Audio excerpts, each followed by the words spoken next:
up? I'm Brian. I'm Lecie. O-Town West Coast Swing. Thursday nights here at Dance, and thank you for joining us. This was our all levels class. The inspiration for class tonight was last week we led a pattern where we ended up in probably the least common handhold in West Coast Swing. It's a behind the back whip. If you missed it, check out last week. Yes, leaders left, the followers left, and we mentioned we give you a couple of different ways to get out of this. Now the first sort of most basic way is just a free spin out of this handhold. You know, our normal free spin, you can get to the leader's right, the follower's left, with the sugar push drop in the other hand. We need a free spin, it's a variation on the left side pass. We're going 1, grab 2, 3, and 4, 5, and 6. We talked about this connection. We're stopping on 2. We're going 1 and 2. Followers, they're completing that prep, right? Yeah, they're holding on to this joint in the body, this front of this shoulder. If I release this joint, my torso just swings and I won't connect as much. So I want to hold on to it just a little bit, not too much. And then I have to prep myself just as much as the leader sets up the prep. If I don't also prep myself and connect to that prep, then it won't work as well. That's the common handhold for free spin. And all we can do is just go leaders left to followers left and leave that same free spin. We did embellish the turn a little bit for the follower. Once you drop connection, you can sort of delay that. So 1, 2, and 3, hook behind with the left.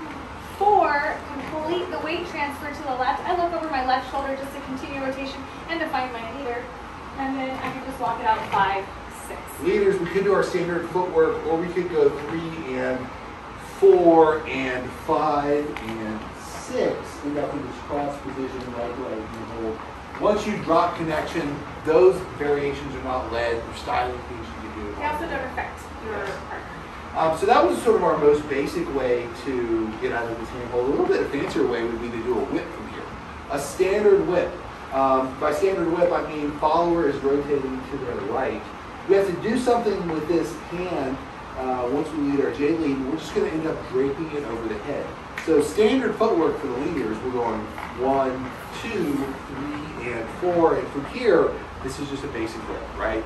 4 feels very comfortable. I do want to note that Brian picked up my back while he draped the arm. Yeah, no worries. Drape for 5, 6, 7, and 8. Do it one more time, all the way through. 1, 2, 3, and 4, 5, 6, 7, and 8. And then the last whip we talked about was, well, how would you lead a whip from leader's right, follower's left? It's going to be easier if it's a reverse whip. So we did review sort of our basic reverse whip, and in fact, reverse whip with an outside turn, right? We talked about crossing the 2, shortens the slot, makes it a little easier. 3 and 4, nice high early turn signal for his outside turn. 5, 6, 7, and 8. And we married that with our basic open whip or hustle whip.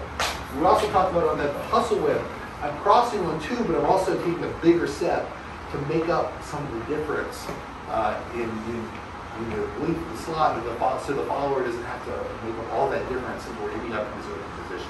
We also talked about in any kind of open or hustle whip, not trying to grab for the hand, because sometimes you might miss, it looks a little awkward, but if the leader's arm is coming up, if the follower's arm is coming around, anticipating a normal whip, the leader can catch the follower anywhere from the shoulder blade, tricep, forearm, and slide down to the hand. Yeah, slide down. It also just looks better, right? It also just looks better.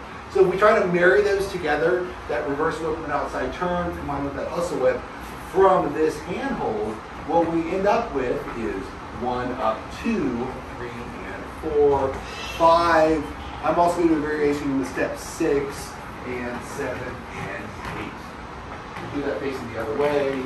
Both ways. We also talked about because the leader has to swing the arm down in kind of a loop or a rainbow, that it's really important for the follower to keep the arm in front, the elbow in front of the shoulder, so that they don't have their arm pulled back. You got to move a little quickly, followers. 1 forward, 2, 3, 4, 5, 7, 6, 7, and 8.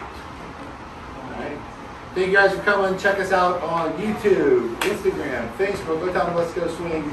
Like, subscribe, ring the bell. See you guys next week. Thank you.